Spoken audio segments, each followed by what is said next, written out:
Hello guys, आशा करता हूँ आप सब लोग एकदम मजे में होंगे। तो जैसे कि आपने न्यूज़ वगैरह में देखा होगा, करंट लीगल अफेयर की मतलब एक बाढ़ सी आ गई है। जैसे ये तीन बिल जो हम आपने देखे होंगे, न्यूज़ के अंदर बता रहे होंगे कि भाई अब सीआरपीसी हट सकता है, आईपीसी हट सकता है और इंडियन एविडेंस एक्ट भी हट सकता है। उनकी जगह पर तीन नए एक्ट अब आएंगे।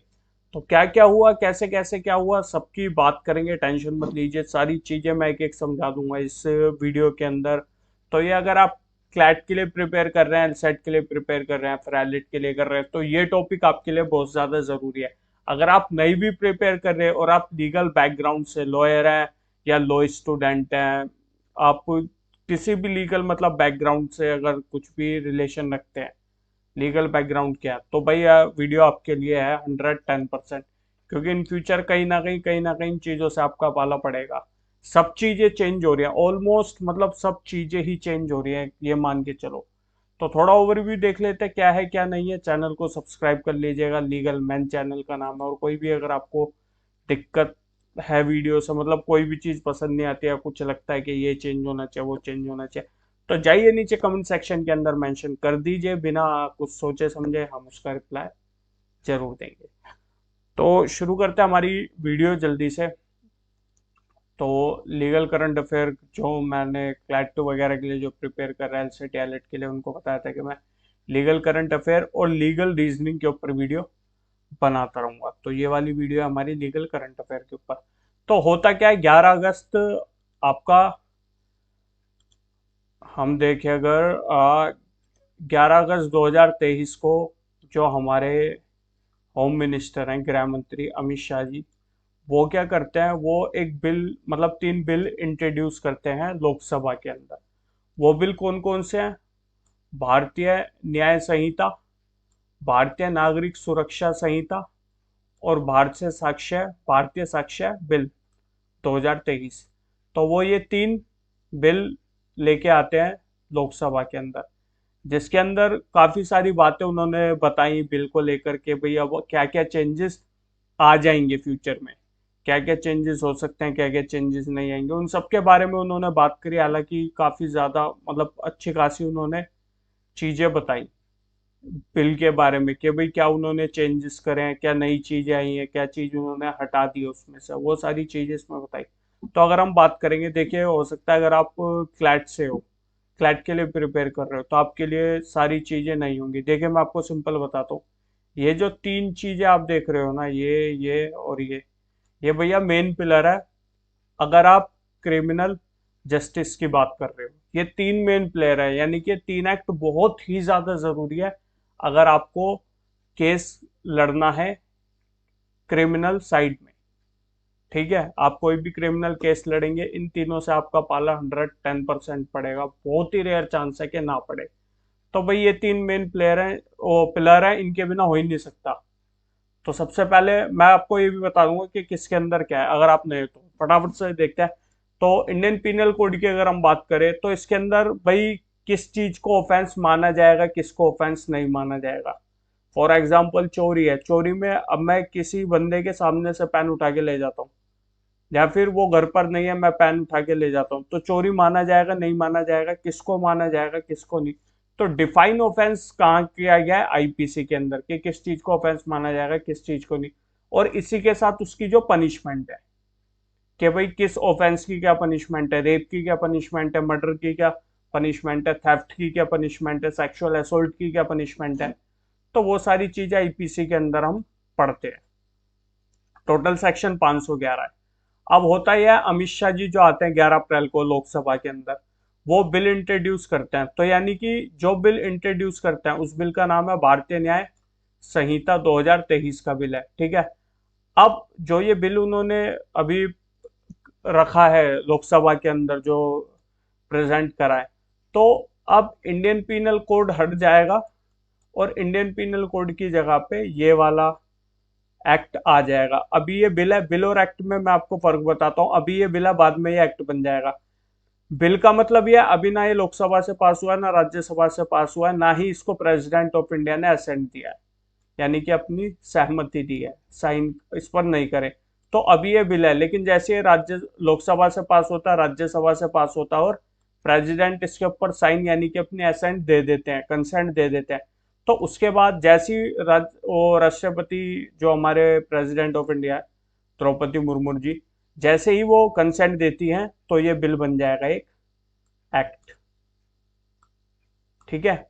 अब इसके अंदर टोटल सेक्शन है 356। तो अगर इन दोनों को कंपेयर करें तो साफ साफ पता लग रहा है कि बहुत से सेक्शंस को हटाया गया है इसमें से, 511 में से, क्योंकि 356 आप देख रहे हो कि ये हो गया है। तो ऐसे ही आते हैं क्रिमिनल प्रोसीजर कोड। देखिए क्रिमिनल प्रोसीजर क्या कोड क्या होता है। मान लीजिए किसी पर्सन ने कोई ऑफेंस करा है, अब भाई उसने ऑफेंस कर दिया, अब उसको पुलिस के पास ले जाना है, पुलिस से फिर कोर्ट ले जाना है, कोर्ट से फिर कोर्ट कैसे उसका ट्रायल चलाएगा, कोर्ट कैसे डिसाइड करेगा उस बंदे को बेल मिलनी भी चाहिए या नहीं मिलनी चाहिए, या कब बेल मिलेगी, या फिर अब कैसे ट्रायल शुरू होगा, कैसे उसको कोर्ट में बुलाया जाएगा, कैसे आर्ग्यूमेंट होंगे, क्या होगा, क्या उसका पूरा जो प्रोसीजर है, जैसे आप क्रिमिनल प्रोसीजर से ही समझ जाओ कि ये बात कर रहा है प्रोसीजर की, तो ये सारा प्रोसीजर कौन बताता है, ये सारा प्रोसीजर हमें बताता है क्रिमिनल प्रोसीजर कोड, जिसको हम सीआरपीसी शॉर्ट फॉर्म में कहते हैं।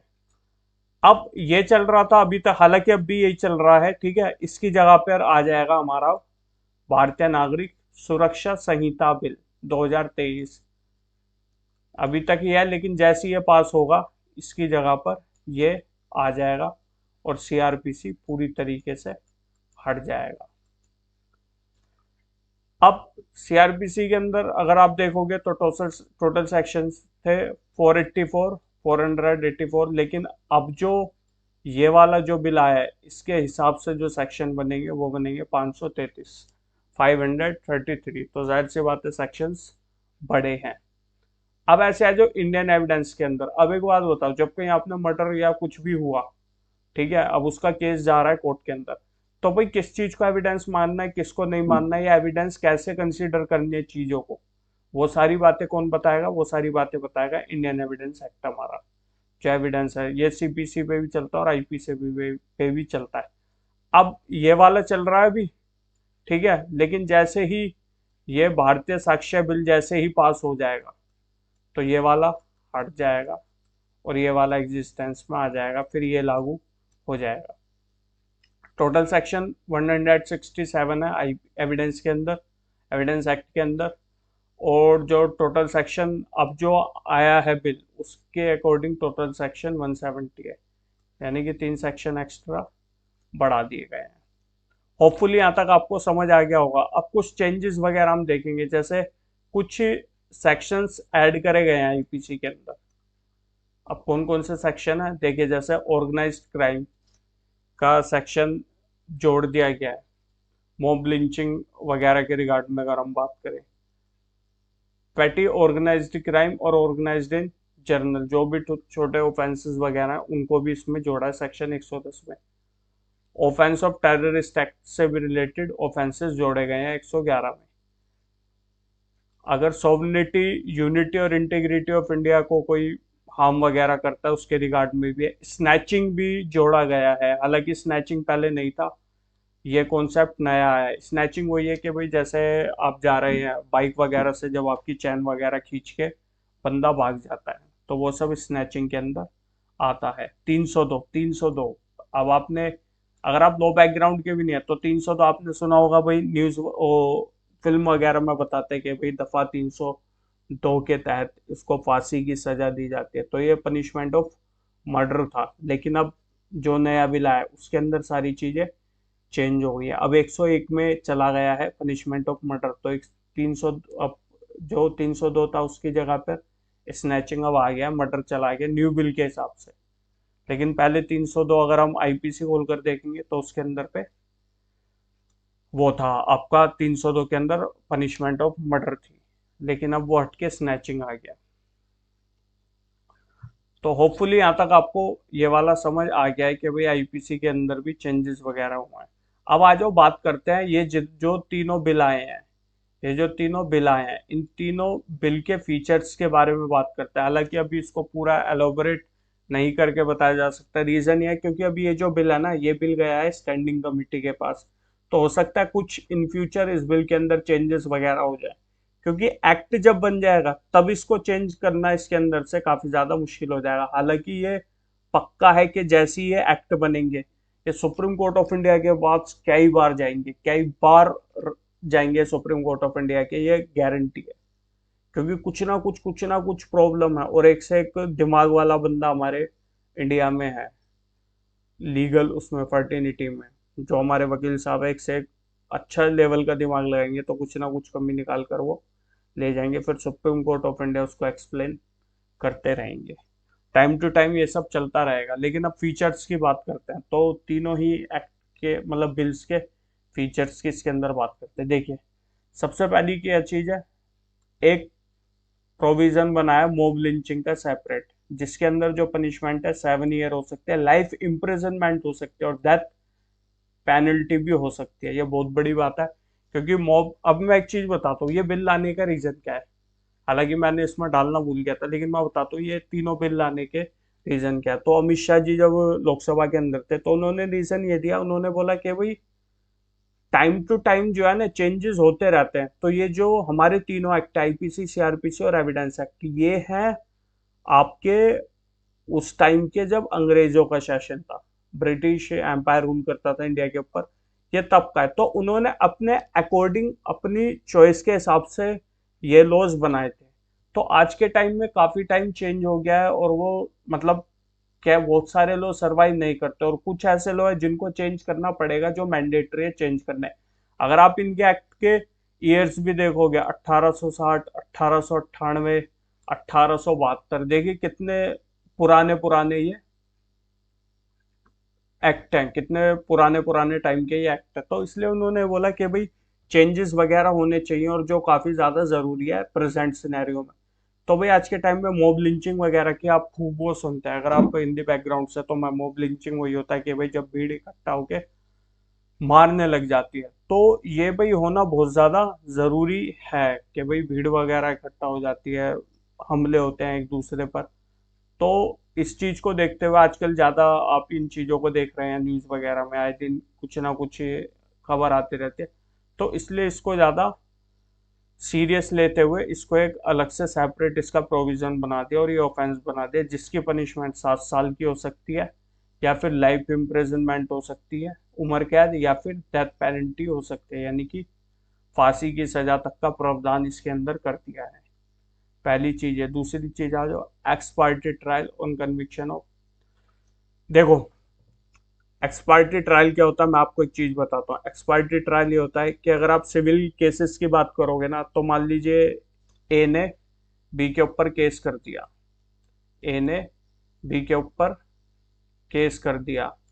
अब जब ए ने बी के ऊपर केस करा ना, बी को भाई समन भी इश्यू हो गए, नोटिस इश्यू हो गया, बी कोर्ट में आ ही नहीं रहा, समन वगैरह भी कोर्ट ने इश्यू कर दी, उसको वार्निंग वगैरह भी दे दी, वो आ ही नहीं रहा। तो ऐसे में अब कोर्ट बैठा थोड़ी रहेगा, बी का वेट थोड़ी करेगा। तो ऐसे में कोर्ट क्या करेगा, जो भी रिलीफ ए ने मांगी है ना, कोर्ट उसको वो रिलीफ ग्रांट कर देगा।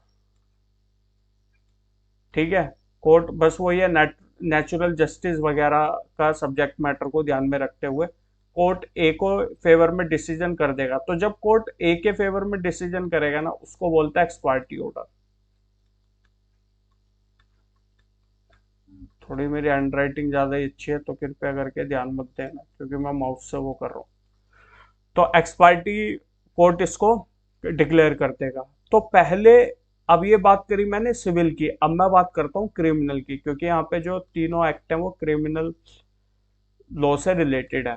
तो इसके अंदर जो एक्स पार्टी ट्रायल है, यानी कि यह है, अगर मान लीजिए कोई पर्सन चला गया, उसको कोर्ट नोटिस भेजा, समन भेजा, वो आ नहीं रहा, कोर्ट ने बोला भाई आ जाओ आपके केस का, क्योंकि नेचुरल जस्टिस का लॉ जो प्रिंसिपल है वो ये है, नेचुरल जस्टिस मैं आपको बताता हूँ कि भाई दोनों पार्टी को सुनने के बाद ही कोर्ट को डिसीजन लेना चाहिए। क्रिमिनल में स्पेशली यही था कि भाई दोनों पार्टी को सुनना चाहिए, ऐसा नहीं है कि कोर्ट एक को ही सुन के डिसीजन अपना दे दे।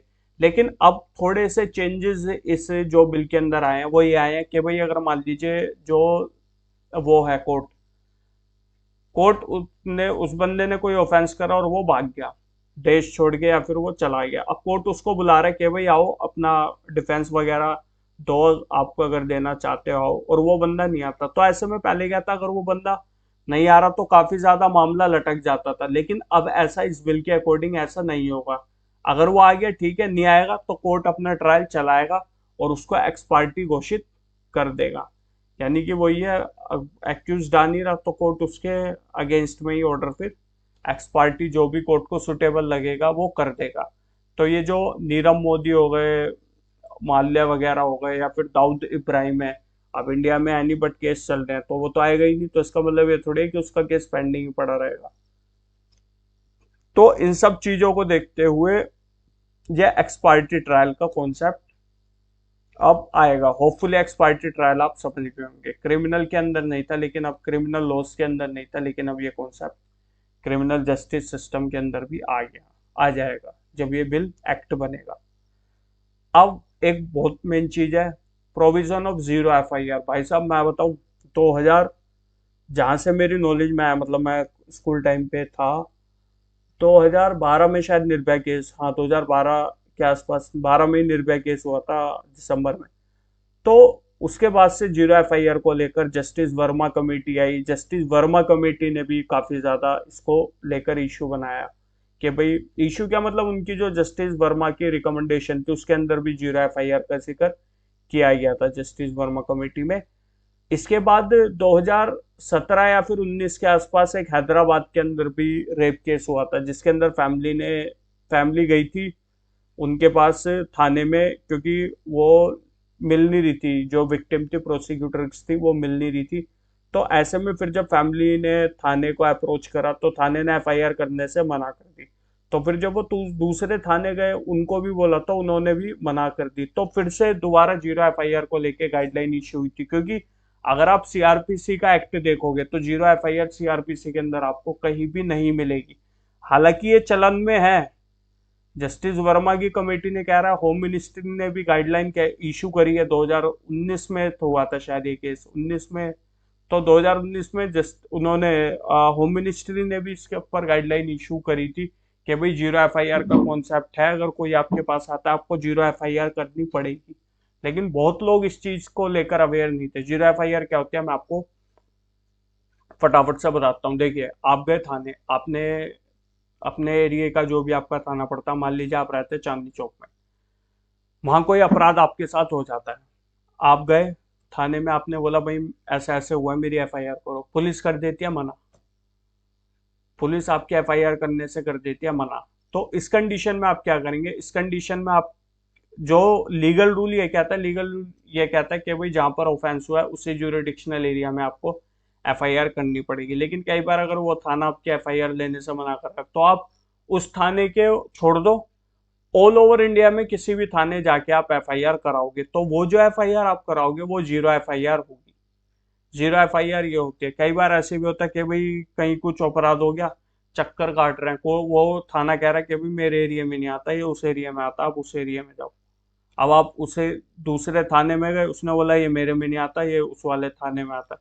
तो आप ऐसे ही परेशान हो रहे हो, दुखी हो रहे हो, चक्कर काट रहे हो, तो ये सब चीजें अब नहीं होंगी। अगर वो नहीं मान रहा, थाना कह रहा मेरे ज्यूरिडिक्शनल एरिया में नहीं आ रहा, ठीक है नहीं आ रहा ना, तो जीरो एफआईआर कर दो। अब जीरो एफआईआर हो गई, ठीक है। पहले क्या था, जीरो एफआईआर हो गई तो ज्यादा ध्यान नहीं दिया, ट्रांसफर कर दी, नहीं करी नहीं करी। आसाराम बापू का जो केस था, जो पोक्सो वाला केस था, वो जीरो एफआईआर कमला मार्केट थाने से ही होके उधर गई थी राजस्थान, जयपुर में। तो वो जीरो एफआईआर ही हुई थी उसके अंदर भी।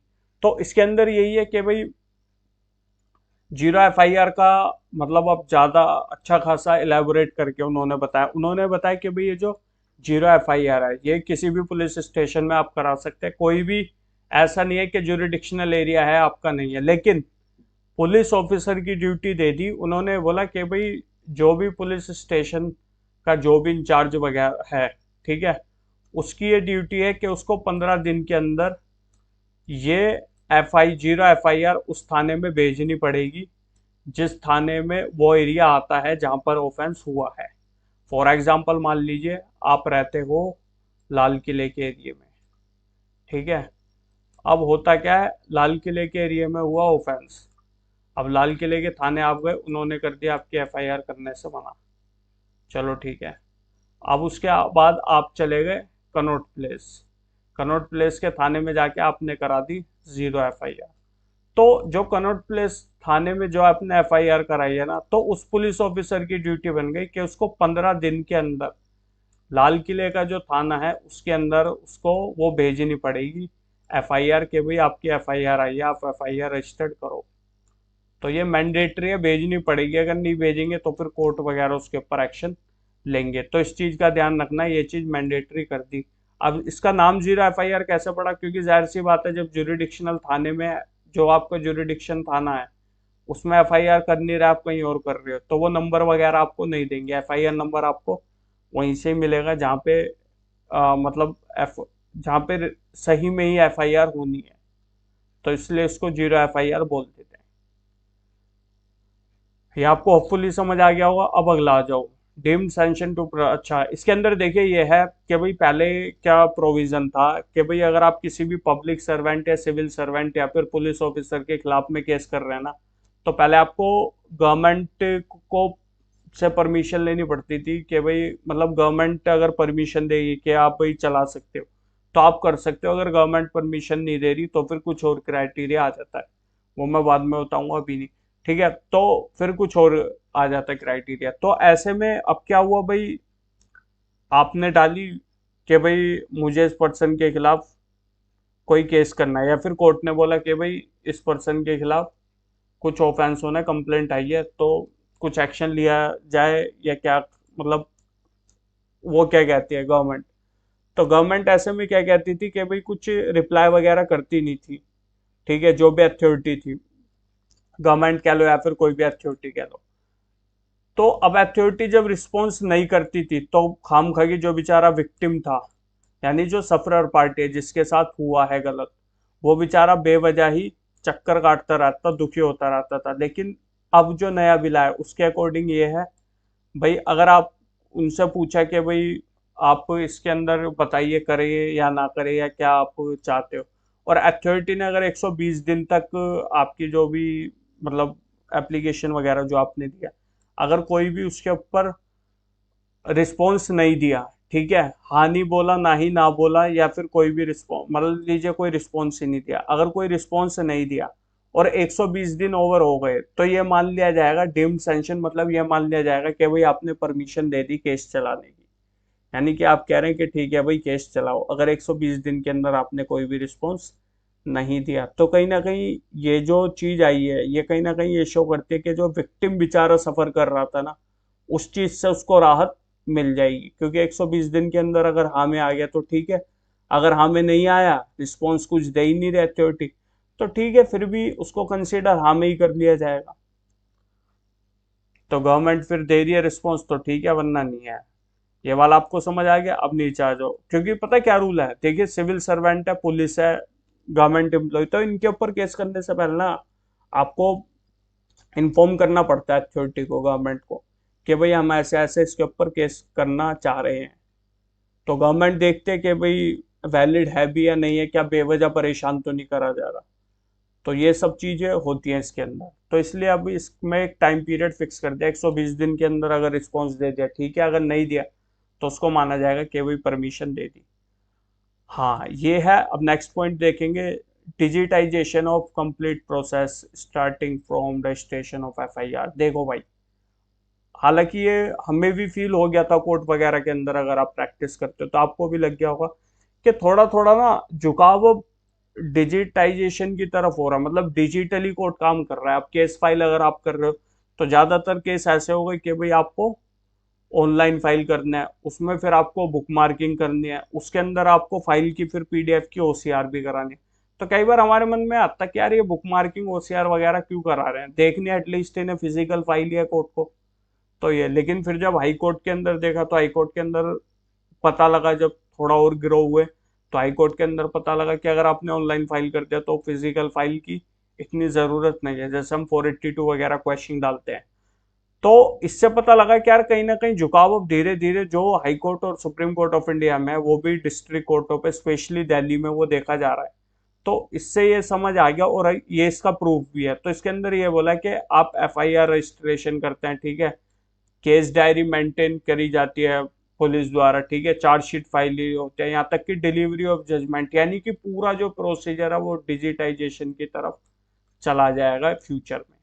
ये एक्ट ये बात कह रहा है। तो डिजिटली सारे काम होंगे, एफआईआर करानी है तो वो डिजिटली रजिस्टर्ड होगी, केस डायरी डिजिटल होगी, यहाँ तक कि चार्जशीट और जजमेंट वगैरह ये सब डिजिटली होगा। अगर नीचे देखें तो कंप्लीट ट्रायल वही कह रहा है, क्रॉस एग्जामिनेशन, अपील वगैरह ये सब वीडियो कॉन्फ्रेंसिंग के थ्रू चलेगी। हालांकि दिल्ली में अभी डिस्ट्रिक्ट कोर्ट्स के अंदर वीडियो कॉन्फ्रेंसिंग का है प्रावधान कि भाई वीडियो कॉन्फ्रेंसिंग कोर्ट कराएगा। हालांकि एक दो कोर्ट ऐसे हैं जो नहीं कराते और ये गलत है।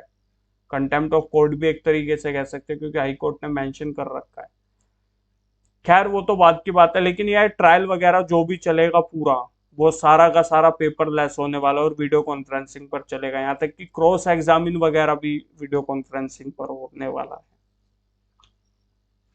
ये आपको समझ आ गया, ये जो बिल के अंदर बातें कही गई है। अब आ जाइए वीडियोग्राफी वाइल। हाँ, इसके अंदर ये है कि भाई जो विक्टिम है, अगर सेक्सुअल ऑफेंसेस जैसे केस हैं जिसमें सेक्सुअल ऑफेंसेस आ रहे हैं, उसके अंदर अगर विक्टिम की स्टेटमेंट रिकॉर्ड होगी, एक तो वो मैंडेटरी करती कि भाई स्टेटमेंट रिकॉर्ड करनी होगी, और जो रिकॉर्डिंग होगी स्टेटमेंट वो उसकी वीडियोग्राफी जरूर होगी स्टेटमेंट की।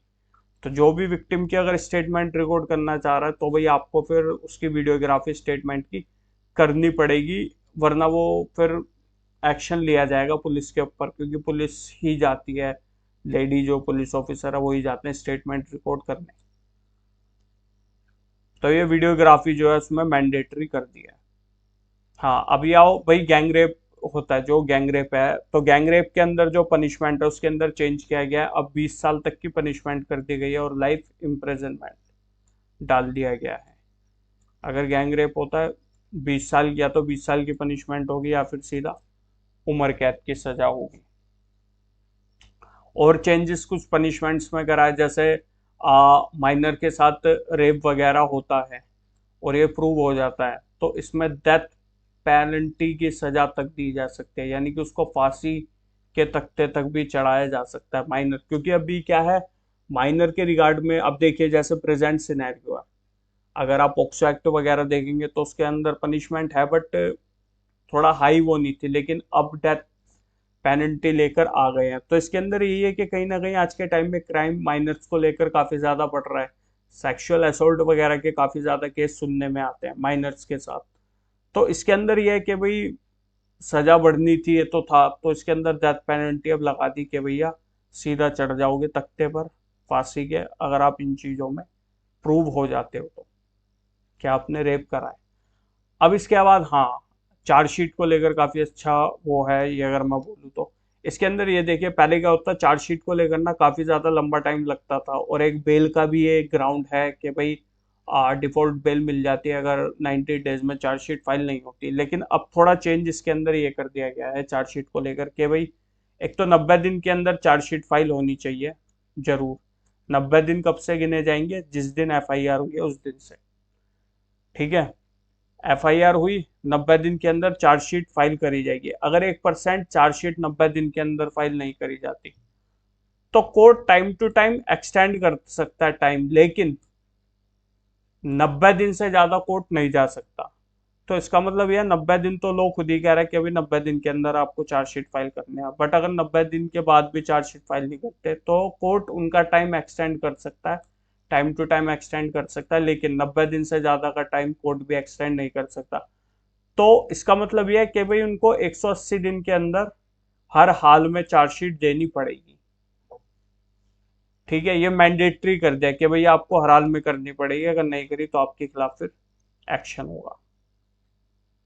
अब इसके बाद क्या, अब देखिए एक तरह से यह पेंडेंसी ऑफ केसेस बहुत ज़्यादा बढ़ गई है, जो केस की पेंडेंसी है वो बहुत ज़्यादा बढ़ती जा रही है दिन पे दिन।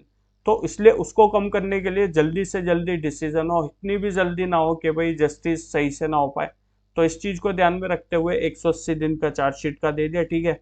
अगर आप नीचे वाले क्लोज के अंदर देखेंगे तो फ्रेमिंग ऑफ चार्जेस वगैरह जो है, चार्जेस फ्रेम है वो 60 दिन में हो जाएंगे। ये 60 दिन कब से गिने जाएंगे, जिस दिन चार्जशीट फाइल होगी। यानी कि चार्जशीट मान लीजिए आज फाइल हुई है, ठीक है, तो आज से लेकर 60 दिन के अंदर कोर्ट को हर हाल में वो करना पड़ेगा, फिनिश फ्रेमिंग ऑफ चार्ज, यानी कि कोर्ट को चार्ज वगैरह फिनिश करने पड़ेंगे हर हाल में। अब इसके बाद जब चार्ज फ्रेम हो गए तो आर्ग्यूमेंट चलेगा।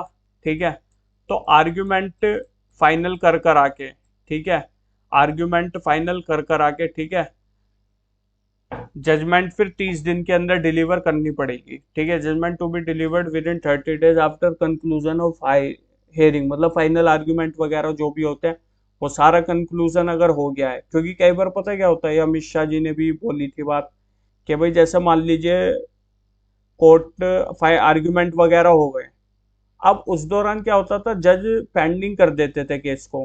भाई ये हमारे साथ भी हुआ है कि भाई कोर्ट में गए, पूछा जी यार जजमेंट होगी, अरे अभी हुआ नहीं, टाइम नहीं था, अगली डेट पे रहो, फिर मिल गई 4-5 महीने की डेट, फिर मिल गई लंबी डेट। तो ऐसे लंबी डेट में क्या होता है जी, जज साहब बदल गए, अब जो ये तो चले गए, अब जो नए जज साहब आए उन्हें पूरी पढ़नी पड़ेगी, ऐसे थोड़ी डिसीजन दे देंगे। अब वो पूरा पढ़ रहे हैं, फिर उन जब डेट लगती थी तो वो कहते हैं कि भाई नेक्स्ट डेट पे आना, अभी मुझे फाइल पढ़नी है। और जाहिर सी बात है यार, हम भी उस टाइम पे नहीं कहते नहीं जी नहीं करो करो, क्योंकि भाई गलत जजमेंट निकल गई तो हमारे खिलाफ कोई चीज ना चली जाए, उसका भी डर रहता था। तो अब इसमें ये कर दिया कि भाई अगर फाइनल आर्ग्यूमेंट मतलब फाइनल कंक्लूजन हियरिंग वगैरह हो गई है तो आपको फिर 30 दिन के अंदर जजमेंट हर हाल में देनी पड़ेगी। Judgement to be mandatorily delivered within 30 days after conclusion of the hearing. एक ये भी जो बिल के अंदर आई है बात, ये चेंज आएगा। अब मान लीजिए जजमेंट 30 दिन के अंदर दे दी, तो 7 दिन के अंदर ऑनलाइन आपको अपलोड करनी पड़ेगी जजमेंट विद इन 7 days। ठीक है, आपको जजमेंट वो करनी पड़ेगी अपडेट। वो 7 days कहाँ से शुरू होंगे, डेट ऑफ द प्रोनाउंसमेंट, जिस दिन जजमेंट सुनाई गई है उस दिन से 7 दिन के अंदर आपको हर हाल में जजमेंट ऑनलाइन अवेलेबल करानी पड़ेगी। ये रहा। अब अगले वाले में आते हैं कि भाई जो सर्च और सीजर वगैरह होता था पुलिस द्वारा, पहले क्या होता था कि भाई जो सर्च सीजर हमारे साथ भी एक केस के अंदर हुआ था कि जब पुलिस आती थी कहती थी कि भाई हमें ये मिला है वो मिला है, तो जाहिर सी बात है कई बार एक्यूज कहते हैं कि जी ये तो हमारा है नहीं। कई बार कोर्ट ने भी ये पाया कि पुलिस ने जानबूझकर वो चीज वहां पर रखी या फिर जानबूझकर दिखा दिया रिकवरी में, ऐसे कई आपको केस मिल जाएंगे ऑनलाइन। तो इसके अंदर अब क्या है, इस चीज को देखते हुए कई बार एक्यूज भी कहते हैं कि जी हमारी तो था ही नहीं है, हमारी तो चीज है ही नहीं। तो इन सब को देखते हुए कोर्ट ने अब इस बिल के अंदर क्या किया है, क्या है कि भाई वीडियोग्राफी मैंडेटरी कर दी, कि किसी तरह की कोई भी वो ना होए कि भाई एक दूसरे पर एलिगेशन ना डाले जाए। तो इसके लिए वीडियोग्राफी मैंडेटरी है, ताकि कोर्ट वो वीडियोग्राफी देखकर पता लगा सके कि भाई सर्च और सीजर वगैरह कहाँ से हुआ है कहाँ से नहीं हुआ है, जो पुलिस द्वारा किया गया। हाँ ये भी बहुत मतलब सही एक वो आ गया है। इसके अंदर देखिए क्या है, इस वाले पॉइंट के अंदर जो फोरेंसिक टीम है ना, उसके लिए मैंडेटरी कर दिया है कि किसी भी अगर कोई अपराध हुआ है और जो भी क्राइम हुआ है, उस क्राइम की अगर पनिशमेंट 7 साल या फिर 7 साल से ज़्यादा है, या तो 7 साल हो या फिर 7 साल से ज़्यादा, 7 साल से कम वाले नहीं। ठीक है, या तो 7 साल है या फिर 7 साल से ज़्यादा की अगर पनिशमेंट का कोई ऑफेंस हुआ है तो वहां पर फोरेंसिक टीम को जाना हर हाल में पड़ेगा। अब ये नहीं देखा जाएगा कि भाई सेलिब्रिटी केस है, फेमस केस है, या फिर बहुत ही ज़्यादा हीनियस केस है तो भेजो फोरेंसिक टीम को, ऐसा नहीं होगा। फोरेंसिक टीम के लिए भैया अब अगर 7 साल या फिर 7 साल से ज़्यादा ऑफेंस की पनिशमेंट है और वो ऑफेंस यानी कि क्राइम हुआ है, तो ऐसे में क्राइम सीन पर जाना पड़ेगा फोरेंसिक टीम को, ये मैंडेटरी है। इसके लिए अब क्या होगा, डिस्ट्रिक्ट लेवल पर जो एफएसएल जो भी है, एफएसएल की जो टीम्स वगैरह उनको डिप्लॉयमेंट कर दिया जाएगा, यानी जो मोबाइल एफएसएल बोलते हैं, यानी कि वो डिस्ट्रिक्ट वगैरह में होंगे, उनको कॉल कर दिया जाएगा कि भैया यहाँ ऑफेंस हो गया, फटाफट से आ जाओ, क्योंकि ये लग रहा है कि 7 साल से ज़्यादा पनिशमेंट हो या फिर 7 साल की पनिशमेंट वाला ऑफेंस है, तो वहाँ वो जाएंगे। जो भी उनकी अपनी इन्वेस्टिगेशन होते हैं फोरेंसिक टीम की, वो वहाँ पर करेंगे। ठीक है। अब इसके और ये जो नेक्स्ट वाला है, इसके अंदर यह मान लीजिए किसी ऑफेंस की पनिशमेंट 7 साल है या फिर 7 साल से ज़्यादा की है, ठीक है। अगर किसी भी ऑफेंस की पनिशमेंट 7 साल या फिर 7 साल से ज़्यादा की है, अगर वो जो केस है वो विड्रॉन कर रहा है विक्टिम, ठीक है, अगर विक्टिम यानी कि जो सफरर पार्टी है जिसके साथ गलत हुआ है, अगर वो विड्रॉ करना चाहता है तो उसको सुना जाएगा पहले, विक्टिम को, कि भाई क्या रीजन था, क्यों कर रहे हो, कहीं दबाव में तो नहीं कर रहे। ये सब सुनने के बाद ही विड्रॉ होगा, सिर्फ कहने भर से विड्रॉ उसके नहीं होगा। पहले उसको अपॉर्चुनिटी दी जाएगी कि उसका सुना जाए। अगर उसका कोई रेलिवेंट पॉइंट लगता है कि हाँ भाई चलो सही कह रहा है, ये हो सकता है, तो इन सब चीजों को ध्यान में रखने के बाद ही विड्रॉ होगा। केस एकदम से विड्रॉ नहीं होगा। पर रीजन यही दे दिया कि भाई 7 साल या फिर 7 साल की से ज्यादा जिस भी ऑफेंस की सजा है, ये मैंडेटरी कर दिया है। अब समरी ट्रायल होता है पैटी ऑफेंसेस। पैटी ऑफेंसेस मतलब जो इनकी पनिशमेंट कम होती है, हालांकि अब तो 3 साल तक की कर दी गई है। तो भैया पैटी ऑफेंसेस का जो ट्रायल है वो चलेगा समरी ट्रायल के अंदर। समरी ट्रायल छोटे ट्रायल होते हैं जिनके अंदर छोटे मोटे केस होते हैं, ठीक है। तो अब भैया 3 साल तक की जिस ऑफेंस की सजा है वो जाएगा सीधा समरी ट्रायल में। 3 साल या फिर कोई जो केस है, मान लीजिए चोरी का केस है, अब उसके अंदर जो चीज चुराई गई है वो 20,000 से कम की है या फिर 20,000 तक की है, तो वो समरी ट्रायल के अंदर आ जाएगा। तो ऐसे ही या तो सब्जेक्ट मैटर जो है वो 20,000 से कम, 20,000 तक का है या फिर 3 साल तक का है। तो इन दोनों ही केस में यहाँ पर और आएगा, एंड नहीं आएगा। गलती हो गई थोड़ी सी, यहाँ पर और आएगा, ठीक है। तो 3 साल या फिर 20,000 तक रुपए का अगर सब्जेक्ट मैटर है तो ऐसे में उस पर समरी ट्रायल चलेगा। ये मैंडेटरी हो गया है। थोड़ा इसका जो स्कोप है वो बढ़ा दिया गया है। ये आ गया। ऑर्गेनाइज क्राइम वगैरह के लिए भैया जो पनिशमेंट है वो हार्श पनिशमेंट और सेपरेट कर दी गई है। वो आप पढ़ेंगे रेप वगैरह के अंदर तो आपको समझ आ जाएगा। हालांकि मैं इतने डेप्थ में अभी जाऊंगा नहीं, क्योंकि अभी कुछ हो सकता है कि अभी चेंजेस वगैरह कुछ हो जाए। हाँ, रेप के अंदर भैया जो है, अगर ये देखो, गलत अगर आप आइडेंटिटी शो करके आप अपने आप को दिखा रहे हो कोई बड़ा ऑफिसर, और आप फिर किसी के साथ कमिट वगैरह रेप कर देते हो, या फिर आप फॉल्स मैरिज वगैरह का जो मतलब ये XYZ जो भी प्रोविजन है, इनको लेकर अब सेपरेट प्रोविजन बन चुका है। स्पेशली ये फॉल्स आइडेंटिटी है कि आप वुमेन को दिखा रहे हो अपने आप को बहुत बड़ा ऑफिस, मतलब जो आपकी रियल आइडेंटिटी है वो ना दिखाकर कुछ और दिखा रहे हो। ये जो हिंदू मुस्लिम वाला पंगा पड़ता है ना, ये उसके लिए भी है। मैं ये बात बता रहा हूँ भाई। आप अपना नाम बता दो हिंदू का बट आप मुस्लिम हो, या फिर आप मुस्लिम नाम बता दो बट आप निकलो हिंदू, और आप सामने वुमेन के साथ फिजिकली वो हो रहे हो उसको अपनी कुछ और आइडेंटिटी बता के, तो ये गलती से भी काम मत करना, क्योंकि अब ये ऑफेंस बन गया और भैया रेप कंसीडर करा जाएगा। इस चीज का ध्यान रखना, ठीक है। ये स्नैचिंग वगैरह का सेपरेट प्रोविजन बन गया, ये मैंने आपको बता ही दिया था ऊपर। जो अगर चिल्ड्रंस वगैरह के साथ ऑफेंस होता है, पहले वो जो पनिशमेंट थी उसको बढ़ाकर 7 साल से 10 साल तक की टर्म्स के लिए कर दिया गया। जो भी चिल्ड्रंस वगैरह के साथ होता है, जो नया बिल आया उसके अंदर होगा। अभी मैं एक और चीज फिर से बता दूं, ये अभी बिल एक्ट नहीं बना है, ये अभी लागू नहीं हुआ है। अभी जो पुराने लॉज चल रहे हैं वही लागू होंगे। हाँ, जब ये बिल एक्ट बन जाएगा तब ये हम सब पे लागू होगा। हाँ, और एक चीज पता क्या होता है, देखो अब ये जो नेक्स्ट पॉइंट है, इसके अंदर क्या है कि भाई स्पेशली ये क्या होता है कि भाई जब मान लो किसी की गवर्नमेंट आ जाती है, तो अब किसी पार्टी की गवर्नमेंट आ गई तो उसका कोई भी नेता वगैरह या कोई जानने वाला अगर जेल में है तो उसकी सजा को खत्म कर देते थे। बिहार के अंदर स्पेशली ये देखा गया कि भाई उसकी सजा को खत्म कर देते थे। बट अब ये जो बिल आया है ना, इस बिल के अकॉर्डिंग थोड़ा सा मतलब उस पर एक तरह से रोक सी लगा दी गई है।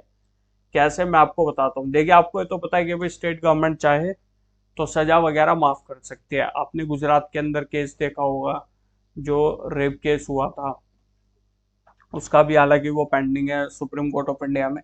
तो उसके अंदर जो रेप के 3-4 आरोपी थे उन सबको बाइज्जत बरी कर दी, मतलब बाइज्जत बरी नहीं, लेकिन उनकी सजा वगैरह, कन्विक्टेड तो थे लेकिन उनकी सजा वगैरह माफ कर दी गई और उनको रिहा कर दिया गया।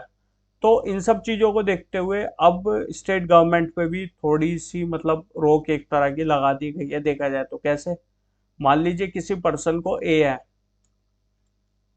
ए को अगर डेथ पेनल्टी मिली हुई है ना, यानी कि फांसी की सजा, तो अगर स्टेट गवर्नमेंट चाहे तो स्टेट गवर्नमेंट सिर्फ उसको लाइफ इम्प्रिजनमेंट में वो कर सकती है कन्वर्ट।